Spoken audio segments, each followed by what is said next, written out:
Meu nome é Cláudia. Tenho 42 anos e me considero uma linda mulher. Morena, cabelos cacheados que caem sobre os ombros, pele quente de sol e curvas que ainda sabem fazer virar pescoços. Minhas peras continuam firmes, apontando para cima como se desafiassem o tempo. Nunca tive pressa na vida, mas naquela tarde, tudo parecia ter pressa de acontecer.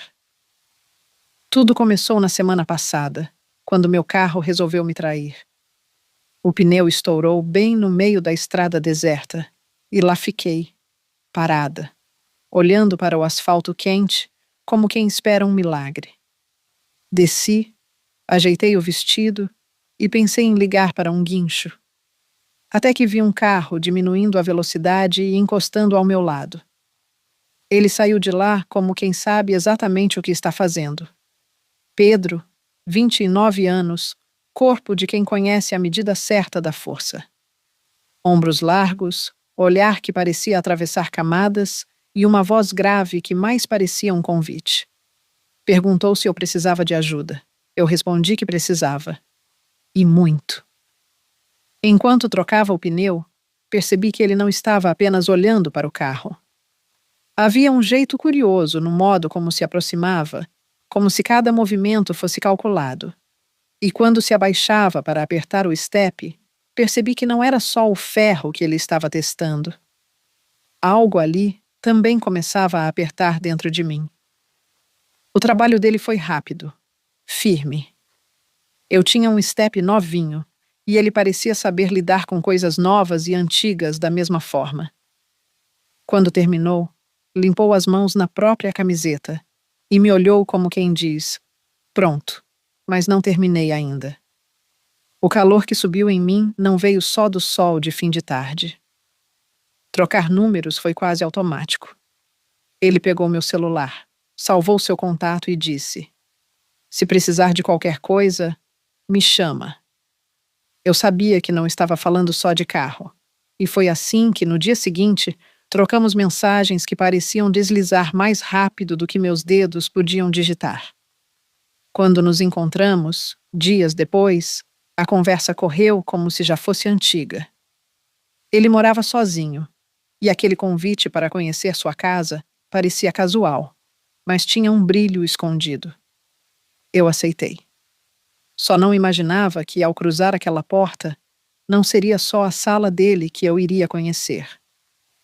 E foi exatamente quando pisei ali dentro que percebi: algumas portas, quando se abrem, nunca mais se fecham. A casa dele era simples, mas tinha um silêncio que convidava a ouvir cada detalhe. O sofá, macio e gasto nas bordas, parecia já ter visto histórias demais. Pedro me ofereceu um café, mas o jeito como se aproximou, segurando a xícara, me fez pensar que aquilo não era sobre cafeína. Era sobre desacelerar o tempo. Sentamos lado a lado e a distância entre nós parecia diminuir a cada frase.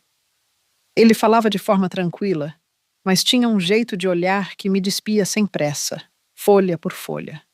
Eu não desviava. Senti que estávamos em um jogo silencioso, onde cada gesto valia mais que palavras inteiras. Quando se levantou para guardar as xícaras, reparei no jeito firme como suas mãos seguravam as coisas. Não era só força, era cuidado, precisão. E por um instante, imaginei como seria se aquele cuidado fosse comigo. Senti um frio na barriga, mas não era medo. Era a curiosidade me puxando pela mão. Mas antes de continuar, se você gosta desse tipo de história, deixa seu like e se inscreve aqui no canal Confissões e Desejos. Isso nos ajuda a trazer mais histórias como essa. Agora sim, voltando. Ele se aproximou de novo, sentando-se mais perto desta vez. Seus joelhos roçaram nos meus e senti um calor inesperado subir pelas pernas. Pedro falou algo sobre o pneu do carro, mas confesso que nem ouvi direito. Estava ocupada demais, lendo aquele olhar que me prendia. Começou a falar sobre viagens, sonhos e coisas que ainda queria fazer. Cada frase era dita com uma calma que, paradoxalmente, acelerava meu coração. Eu respondia, mas percebia que nossas vozes estavam ficando mais baixas, como se o resto do mundo já não importasse. Ele me perguntou se eu confiava nele. Respondi com um sorriso que, espero, tenha dito mais do que qualquer palavra poderia, porque naquele momento percebi que já não era só sobre confiança. Era sobre querer ver até onde aquilo poderia ir. E eu estava prestes a descobrir que alguns limites, quando atravessados, não têm caminho de volta. Ele se levantou devagar, como quem não quer assustar um pássaro que já pousou na mão. Estendeu a dele para mim e, sem pensar, aceitei. Caminhamos até o quarto, e cada passo parecia ter um peso diferente. Não era pressa, era aquela certeza silenciosa de que algo já estava decidido.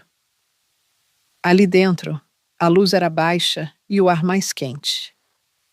Senti o cheiro dele, uma mistura de madeira e noite. Quando se aproximou, seus dedos tocaram meu rosto como se estivessem lendo um mapa secreto. Ele entrou como quem conhece a casa, passando por cada cômodo da minha atenção até chegar onde nunca ninguém tinha estado. Seus olhos não pediam permissão, mas também não impunham nada. Era como se me perguntassem sem palavras, e eu respondesse com a respiração. Atravessou meu silêncio como lâmina morna atravessa manteiga, deixando um rastro que eu podia sentir de dentro para fora. E naquele momento, não havia parte de mim que não quisesse sentir. O mundo lá fora deixou de existir. Foi fundo, mas não nos meus limites físicos, foi fundo no espaço onde guardo o que não entrego para qualquer um.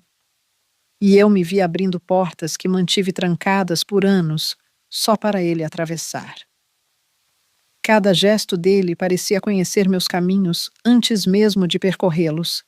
Invadiu o território que eu protegia há anos, e ao invés de medo, senti um alívio quente, como se ele soubesse exatamente onde pisar.